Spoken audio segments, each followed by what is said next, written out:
జాతీయ స్థాయిలో సంచలనం సృష్టించిన రోహిత్ వేముల ఆత్మహత్య కేసు మళ్లీ రాజకీయాల్లో హాట్ టాపిక్ గా మారింది. రోహిత్ వేముల ఆత్మహత్యకు ఎవరు కారణం కాదని, అతను దళితుడే కాదని పోలీసులు రిపోర్ట్ ఇవ్వడంతో హెచ్సిలో మళ్లీ ఆందోళనలు మొదలవడంతో మరోసారి దుమారం రేగింది. యూనివర్సిటీలో విద్యార్థులు నిరసనలతో రోహిత్ వేముల కేసును రీఓపెన్ చేయాలని తెలంగాణ డీజీపీ నిర్ణయం తీసుకున్నారు.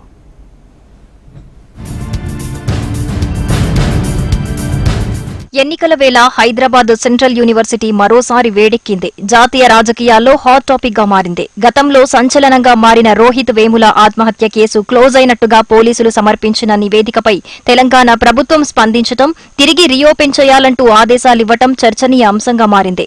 రోహిత్ వేముల తల్లి రాధిక ముఖ్యమంత్రి రేవంత్ రెడ్డిని కలిశారు. తమకు న్యాయం జరిగేలా చూడాలని విజ్ఞప్తి చేశారు. రోహిత్ కేసును క్లోజ్ చేశారని, దీనిపై సమగ్రంగా దర్యాప్తు చేయాలని రోహిత్ తల్లి రాధిక సీఎంను కోరారు. స్పందించిన రేవంత్ రెడ్డి కేసు పునర్విచారణ చేపట్టి న్యాయం జరిగేలా చూస్తామని హామీ ఇచ్చారు.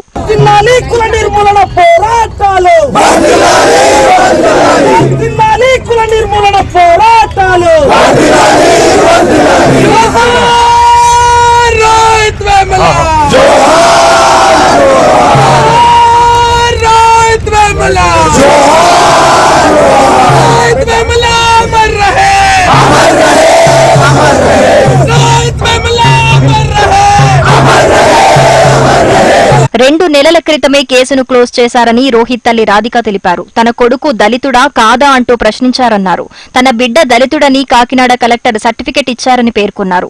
2 నెలల క్రితమే కేసు క్లోజ్ చేశారని, పోలీసుల దర్యాప్తు సరిగా లేదన్నారామె. తమకు న్యాయం చేస్తామని సీఎం చెప్పారన్నారు. రోహిత్ది ఖచ్చితంగా హత్యే. తన కొడుకుని చంపిన వారందరూ జైలుకు వెళ్లాలన్నారు. సోషల్ బాయ్కాట్ పై దర్యాప్తు చేయాలని రాధిక డిమాండ్ చేశారు. ఏబీవీపీ వాళ్ళు, ఆర్ఎస్ఎస్ వాళ్ళు, ఈ బీజేపీ వాళ్ళు చక్కగా సంకలు తట్టుకొని సంబరాలు చేసుకుంటున్నారేమో. ఈ కోర్టు కాకపోతే ఇంకో కోర్టుకి వెళ్తా. నేను ఉన్నంతకాలం పోరాడుతూనే ఉంటాను నా బిడ్డలందరి కోసం. అంత సంబరాలు చేసుకోవాల్సిన అవసరం ఏమి లేదు. వాళ్ళు అంత తప్పుడు సమాచారం అంతా ఇచ్చేసేసి అది క్లోజ్ అవ్వగానే ఇంక క్లోజ్ అయినట్టు అయిపోయిద్దా?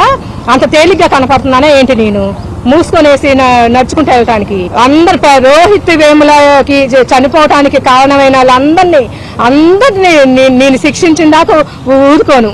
వాళ్ళందరిని పట్టించేసి వాళ్ళంతా చూసేదాకా సుశీల్ కుమార్ వాళ్ళ అన్న వాళ్ళ అమ్మ అందరిని ఎవరిని వదిలిపెట్టాను. నేను అందరి సంగతి చూస్తాను.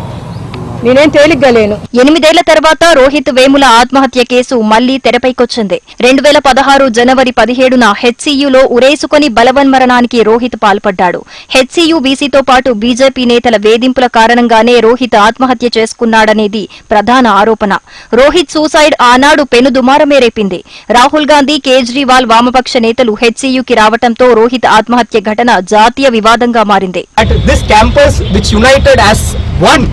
When Rohit Vemula's institutional murder happened in 2016, has to unite again, stand as one force to demand that this report, this atrocious report is immediately withdrawn, to a fresh inquiry into the role of Appa Rao, Smriti Irani, Bandara Dattatreya is being conducted, and a proper inquiry is conducted on to the investigating officers of this particular case who have gone to great extent to malign Rohit Vemula and the Dalit scholars. జాతీయ media పెద్ద ఎత్తున coverage ఇవ్వడంతో దేశం మొత్తం హైదరాబాద్ వైపు చూసింది. అంతేకాదు దేశవ్యాప్తంగా పెద్ద ఎత్తున రోహిత్ వేముల ఆత్మహత్యకు కారణమైన వారికి కఠిన శిక్ష వేయాలని ఆందోళనలు జరిగాయి. రోహిత్ కేసును తాజాగా మూసివేయడంతో హెచ్సియులో మళ్లీ ఆందోళనలు మొదలయ్యాయి. శుక్రవారం తీవ్ర ఉద్రిక్త పరిస్థితులు ఏర్పడటంతో భారీగా బలగాలు పోలీసులు మోహరించారు.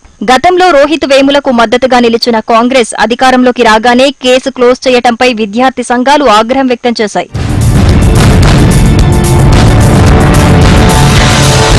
దీంతో తిరిగి కేసును రీఓపెన్ చేస్తామని డీజీపీ హామీ ఇవ్వడంతో విద్యార్థి సంఘాలు వెనక్కి తగ్గాయి. రోహిత్ కేసుకు సంబంధించిన తుది నివేదికను గత సంవత్సరం నవంబర్ 2023 కన్నా ముందే తయారు చేశారని డీజీపీ తెలిపారు. ఆ నివేదికనే 21 మార్చి 2024న ఇన్వెస్టిగేషన్ ఆఫీసర్ సంబంధిత కోర్టులో దాఖలు చేశారని స్పష్టం చేశారు. అయితే కేసు విచారణ జరిగిన విధానంపై రోహిత్ వేముల తల్లితో పాటు మరికొందరు అనుమానాలు వ్యక్తం చేశారు.